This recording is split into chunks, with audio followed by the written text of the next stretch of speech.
UN general അസംബ്ലിയിലും Arab ലീഗിലും മറ്റ് അന്താരാഷ്ട്ര വേദികളിലും 120 കോടി ഇന്ത്യക്കാരുടെ ജിഹയായി മുഴങ്ങുന്ന ശബ്ദം കേൾവിയും കേൾപ്പോലുമില്ലാതെ പിന്നാക്കത്തിന്റെ കാവടിയെന്നാൽ വിധിക്കപ്പെട്ട ഒരു ജനതയുടെ അവകാശ സംരക്ഷണത്തിന്റെ വഴിയിൽ വിജയവൈജയത്തിൽ ഉറപ്പിച്ച രാഷ്ട്രീയ പ്രസ്ഥാനത്തിന്റെ അഖിലേന്ത്യാ അമരക്കാരൻ നിയമനിർമ്മാണ സഭകളിൽ പതിതരായ ന്യൂനപക്ഷത്തിന്റെ കാവലിപടൻ കണ്ണൂർ ജില്ലയിലെ വിശ്വത്തോളം വളർന്ന അഭിമാന സന്തതി ദാറുൽ ഹസനാത്തിന്റെ അടുത്ത അഭ്യുദയ കാഴ്ച ജനാബ് അഡ്വക്കേറ്റ് ഇ അഹമ്മദ് സാഹിബ് നമ്മെ അഭിസംബോധന ചെയ്യുന്നു. അധ്യക്ഷന് വേണ്ടി ആദരവസരം ക്ഷണിക്കുന്നു. എന്റെ പ്രിയപ്പെട്ട സുഹൃത്തും ഈ സ്ഥാപനത്തിലെ നാടിൽ അറിയുന്ന എല്ലാ ഉത്തരവാദിത്തങ്ങളും സ്വന്തം വഹിച്ചുകൊണ്ടിരിക്കുന്ന ഒരു ബഹുമാനപ്പെട്ട ആഷിഖ് തങ്ങൾ ധാരാളം സുഹൃത്തുക്കളും വിശിഷ്ടാംഗങ്ങളും ഇവിടെ സംബന്ധിച്ചിട്ടുണ്ട്. ശരീരങ്ങളുടെ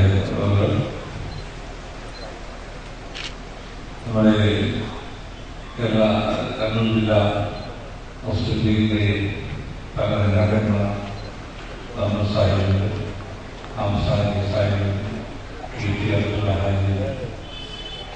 സാഹിബ് അതുപോലെ തന്നെ റസാൻ പാനൂർ എനിക്ക് അബ്ദുൽ ബാരി ധാരാളം നമ്മുടെ പ്രമുഖ വ്യക്തികൾ നേതാക്കന്മാർ ആരായിരുന്നു സന്നിധായ പ്രിയപ്പെട്ട മുസ്ലിം സഹോദരന്മാരും കർണാടക ദാറുൽ ഹസൻ ഇസ്ലാമിക് കോളേജിന്റെ വാർഷികാഘോഷത്തിൽ പങ്കെടുക്കണമെന്ന് ഞാൻ സമ്മതിച്ചതാണ്. ഇവിടെ നമുക്ക് പലപ്പോഴും പറഞ്ഞതുപോലെ കുറേ സമയം ചെലവഴിക്കുന്നത് ഞാൻ ഏറ്റവും ആഗ്രഹിക്കുന്ന കാര്യമാണ്. അതുകൊണ്ട് തന്നെയാണ് ഞാൻ ഈ തരത്തിലും ഈ ചടങ്ങിൽ പങ്കെടുക്കാൻ ശ്രമിക്കാമെന്നുള്ളത്. അതിൻ്റെ അടിസ്ഥാനത്തിൽ തന്നെയാണ് ഞാൻ ഇന്ന് പഴയ ഓർമ്മയിലുള്ള പ്രിയപ്പെട്ട സ്ഥാപനമായ ഈ കണ്ണാടി ദാറുൽ ഹസൻ ഇസ്ലാമിക് കോളേജിലാണ് എത്തിച്ചത്. അതുകൊണ്ട് തന്നെ ഇവിടെ നിന്നുള്ള ഒരു ചടങ്ങ് ഞാൻ തന്നെ ഉദ്ഘാടനം നിർവഹിക്കണമെന്ന് ആശിഷ്ടം നിർവഹിച്ചു. ഞാനത് സ്വീകരിച്ചു. പക്ഷേ എനിക്ക് ചെന്നൈയിലേക്ക് വിമാനമാർഗം പോകാൻ കഴിയാത്തതുകൊണ്ട് ട്രെയിൻ മാർഗമേയുള്ളൂ. അതുകൊണ്ട് ആദ്യകാലം വളരെ കണ്ടുകൊണ്ടുപോകുമ്പോൾ ഉദ്ഘാടനത്തിനായി പ്രഖ്യാപിച്ചിരിക്കുന്നു. പ്രിയപ്പെട്ട സഹോദരങ്ങളെ മനസ്സിലാക്കി പഠിച്ച് മനഃപാഠമാക്കുന്ന ഒരു പ്രസ്ഥാനം അർദ്ധരാജ്യത്തിൽ ധാരാളമുണ്ട്. ഞാൻ മൊറോക്കോയിൽ പോയപ്പോൾ വളരെ പ്രധാനപ്പെട്ട ഒരുപാട് പരിപാടികളുണ്ടായിട്ടും ജുമാനെ 45 മിനിറ്റ് മുമ്പ് എന്നെ അവിടുത്തെ പള്ളിയിൽ പോയി.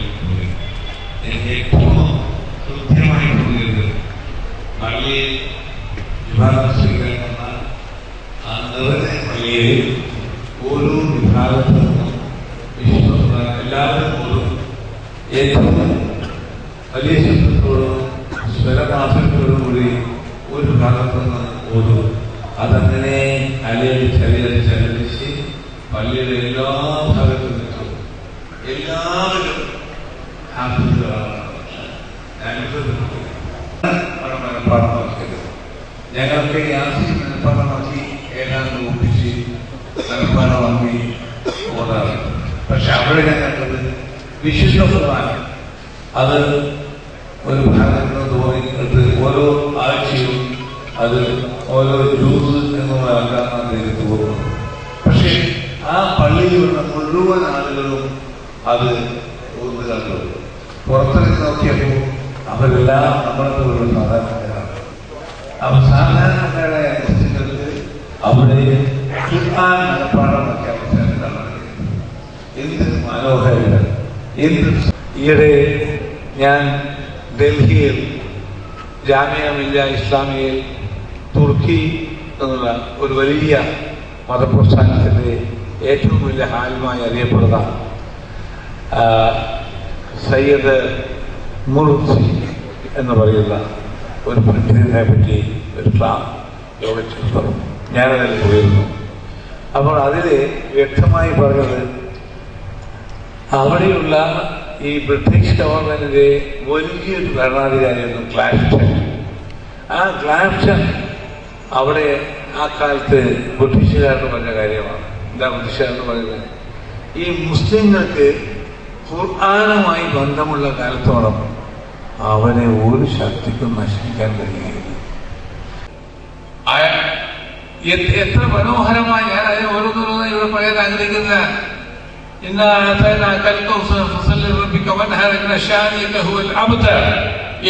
ഒരു ചെറിയ സൂക്തം മാത്രം കാണിച്ചുകൊണ്ട് അതിനോട് കിടപിടിക്കുന്ന ആർക്കെങ്കിലും ഉണ്ടാക്കാൻ സാധിക്കുമോ എന്ന് ചോദിച്ചപ്പോൾ അന്ന് ഇന്ന് വരെ ആർക്കും കഴിഞ്ഞിട്ടില്ല. ആ വെല്ലുവിളി സ്വീകരിക്കാൻ കഴിഞ്ഞിട്ടില്ല.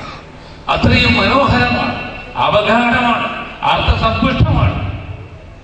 എല്ലാ ഫിലോസഫിയും എല്ലാവിധ നമ്മുടെ തത്വശാസ്ത്രങ്ങളുമെല്ലാം ആ വിശുദ്ധ ഖുർആനുമായി താരതമ്യത്തിലേക്ക് ഒന്നുമില്ല. വിശുദ്ധ ഖുർആന്റെ ആശയങ്ങൾ മാത്രമാണുള്ളത്. ആ വിശുദ്ധ ഖുർആൻ പഠിപ്പിക്കാനാണ് ഹസനാത്ത് ഹിഫ്സുൽ ഖുർആൻ എന്ന് പറയുന്ന ഈ കോളേജിൽ ആരംഭിച്ചത്. അതുകൊണ്ട് തന്നെ അള്ളാഹുവിന്റെ അനുഗ്രഹം നിങ്ങളിൽ ഉണ്ടാകുമെന്ന് യാതൊരു സംശയവുമില്ല. ഈ ഹിഫ്സുൽ ഖുർആൻ കോളേജിൽ പ്രവർത്തിച്ച എല്ലാ ആളുകളുടെയും പ്രവർത്തനങ്ങൾ അള്ളാഹു സുബ്ഹാനഹു തആല സാലിഹായ അമലായി സ്വീകരിക്കുമാറാകട്ടെ എന്ന് നിങ്ങളോടൊപ്പം ഞാനും പ്രാർത്ഥിക്കുന്നു. അതുകൊണ്ട് സഹോദരന്മാരെ, നിങ്ങൾ ഈ സ്ഥാപനം ചെയ്ത മറ്റ് പല പ്രവർത്തനങ്ങളും മനുഷ്യ സഹായങ്ങളും സഹകരണങ്ങളും എത്രയോ അതീവ കാരുണ്യപരമായ ഒരുപാട് കാര്യങ്ങൾ ഈ സ്ഥാപനം നടത്തുന്നുണ്ട്. എനിക്കറിയാം. ആശുപത്രികളെയും മുസ്തഫയെയും മറ്റു സഹപ്രവർത്തകന്മാരെയും കഴിഞ്ഞ് നല്ലപോലെ അറിയാം. അവരിത് ഒരു അർപ്പണബോധത്തോടുകൂടി നടത്തുകയാണ്. ആത്മാർത്ഥതയും അർപ്പണബോധമുള്ള ഒരു സമൂഹമാണ് നമ്മുടെ സമൂഹം. അതാണ് നമുക്കിവിടെ നിലനിൽക്കാൻ കഴിയുന്നത്. ഞാൻ ഇവിടെ വന്നതും ഇതുപോലുള്ള സ്ഥാപനങ്ങൾ ചെയ്യുന്ന മഹത്തരമായ കാര്യത്തിനുള്ള സ്വീകാര്യത അതിനോടൊപ്പം നിൽക്കുന്നവരാണ് അത് പ്രകടിപ്പിക്കാനാണ് വന്നത്. ഐക്യദാർഢ്യം, ഇതുപോലുള്ള സ്ഥാപനങ്ങൾ നല്ല കാര്യത്തിൽ ഐക്യദാർഢ്യം പ്രകടിപ്പിക്കണം. കുറച്ചു കഴിഞ്ഞാൽ നമ്മുടെ സംസ്ഥാന മുസ്ലിം ലീഗിന്റെ പ്രസിഡന്റും നമ്മുടെ നേതാവും ബഹുമാന്യ നേതാവുമായ സയ്യിദ് ഹൈദർ അലി ശിഹാബ് തങ്ങൾ ഇവിടെ വന്ന് വീണ്ടും ഇവിടെ സന്നദ്ധാനം നൽകും. ഈ സന്നദ്ധാനത്തിലൂടെ പുറത്തു വരുന്ന കുട്ടികൾ ഇസ്ലാമിനെ മറ്റുള്ളവർക്ക് പ്രചരിപ്പിക്കും, പഠിപ്പിച്ചു കൊടുക്കും, വിശുദ്ധ ഖുർആന്റെ മഹത്വം അറിയിച്ചു കൊടുക്കും. അതാണ് ഞങ്ങൾ ചെയ്യുന്നത്. ഈ അനുഗ്രഹിക്കട്ടെ, നമ്മുടെ പ്രവർത്തനങ്ങളെല്ലാം വിജയപ്രദമാകട്ടെ. എനിക്ക് സ്ഥലം വിടാനുള്ളതെന്ന് ഞാൻ അധികം പറയുന്നില്ല. ഇവിടെ വരാനും നിങ്ങളോടൊപ്പം കുറച്ച് സമയം ചെലവഴിക്കാനും കഴിഞ്ഞുള്ള സന്തോഷം പ്രകടിപ്പിച്ചുകൊണ്ട് നിങ്ങളുടെ എല്ലാ സംരംഭങ്ങൾക്കും എന്റെ ഹൃദയമായ ആശംസകൾ അറിയിക്കുകയും അല്ലാഹു സുബ്ഹാനഹു തആല നിങ്ങളുടെ ഈ സ്ഥാപനത്തിന്റെ പ്രവർത്തനത്തെ ഉത്തരോത്തരം വിജയിപ്പിക്കുമാറാകട്ടെ എന്ന് പ്രാർത്ഥിക്കുകയും ചെയ്തുകൊണ്ട് ഈ ചടങ്ങ് ബിസ്മില്ലാഹിർ റഹ്മാനിർ റഹീം എന്ന് പറഞ്ഞ് ഉദ്ഘാടനങ്ങളെ പ്രഖ്യാപിച്ചുകൊണ്ട് എന്റെ വാക്കുകൾ ചുരുക്കുന്നു. നിങ്ങൾക്ക് നന്ദി. അസ്സലാമു അലൈക്കും.